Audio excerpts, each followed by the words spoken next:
Bwana, mambo vipi? Mambo vipi? Tunakusalimia sana, tunakupenda sana. Hii ni Machinga TZ. Pia leo tuko na mgeni hapa ndani ya studio zetu. Tungependa kabla tujafika mbali sana, kama wewe ni mara ya kwanza kutufuatilia, bonyeza alama nyekundu ambayo imeandikwa subscribe. Pia like, comment kwenye hapo sehemu ya video ili utuambie maoni yako na yapokeaje. Bwana, leo tupo na story ya kumhusu Jux na kazi yake mpya ambayo ameweza kuitoa. Ni nyimbo ambayo imefanya vizuri kwa upande wa YouTube, lakini kwa mtaani ni kipengele. Ni kwamba nyimbo inazungumziwa sana YouTube, lakini ukiingia mtaani huwezi kusikia ngoma ikipigwa sana mara moja. Hivyo ni kitu ambacho kimeleta mjadala kwa wananchi na mashabiki wa muziki kwamba hiki kimekaaje. Labda tumsikilize upande wa pili kwamba hana nini la kutuambia kwa siku ya leo. Huenda hiki ikawa sababu ya au sehemu ya wananchi kuweka wazi na kuelewa nini kinachoendelea. Karibu sana.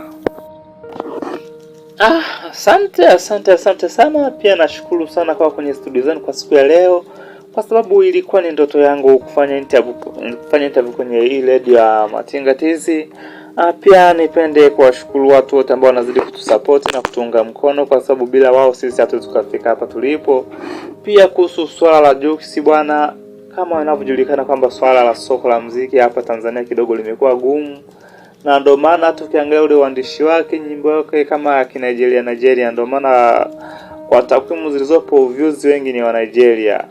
Kwa hiyo Watanzania ni wachache sana ambao wameweza kutazama hiyo nyimbo. Ndio maana tukiingia mtaani utagundua kwamba hapana, sio kawaida kwa wabongo, lakini views wameingia kutoka nchi za watu, lakini kwa walisia kwa hapa Tanzania ni wachache sana.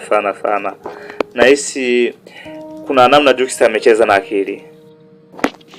Okay, kwa hiyo unataka kumaanisha kwamba Watanzania ni wachache sana waliotazama hiyo video, na badala yake views wengi ni wa nchi za watu huko mbele Nigeria, huko Marekani, Kenya, lakini kwa support ya Watanzania ni ndogo sana. Je, kwa mtazamo wako wewe unaona ni kipi kifanyike? Watanzania waendelee kuvimba hivyo au ifike mahali basi waweke bifu zao chini, pia wasupport kazi za vijana wao, kwa sababu wao ndio wameweka pale walipo? Sawa, ingawa nasema walishakosea hapo, sawa na vitu vingine, lakini ni upi mtazamo wako wewe kama mdau na mfuatiliaji wa hili game kwa muda mrefu sana, kwa sababu wewe ni mjuzi na una ujuzi mwingi sana, tofauti na vijana wengine ambao wanafikiria labda kwamba wanachokifanya ni sawa au wanakosea kama vijana.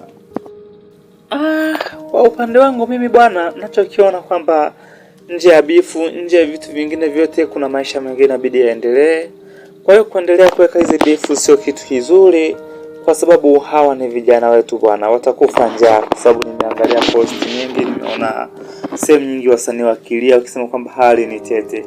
Kwa tufike sehemu basi vijana wenzangu tuseme kwamba basi inatosha, kwa sababu hatuna haja kulipa ubaya kwa ubaya, na huenda hawakujua kama hiki kitakachotokea kingeweza kutokea. Kwa hiyo niseme kwamba Watanzania na vijana kwa ujumla na watu ambao walikuwa na support muziki wa wasanii wetu hawa waendelee kusupport, wasikate tamaa. Kwa hiyo ni hivyo tu ndugu yangu. Kwa hiyo kulingana na muda ambao tuliokuwa nao, nipende kusema kama mimi nawapenda sana, muendelee kutusupport.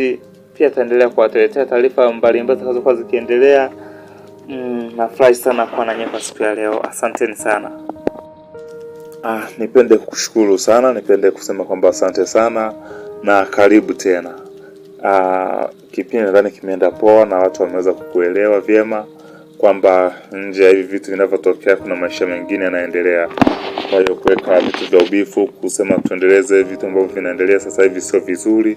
Ni bora kuweka mambo yote chini kisha tukaendelea na maisha mengine kama ilivyokuwa hapo awali, kwa sababu sote ni binadamu, tunapaswa kupendana. Na nipende pia kuwashukuru watu wote ambao wameweza kutufuatilia kuanzia mwanzo hadi mwisho. Pia niwakumbushe kusubscribe, kulike, kucomment, kwa sababu unapokuwa umefanya hivyo ndipo unatupa nguvu ya kusonga mbele. Hii ni Machinga TZ, tunawapenda sana. Pia nyie ni familia na sisi ni familia, tunapaswa kuungana. Asanteni sana, muwe na majukumu mema.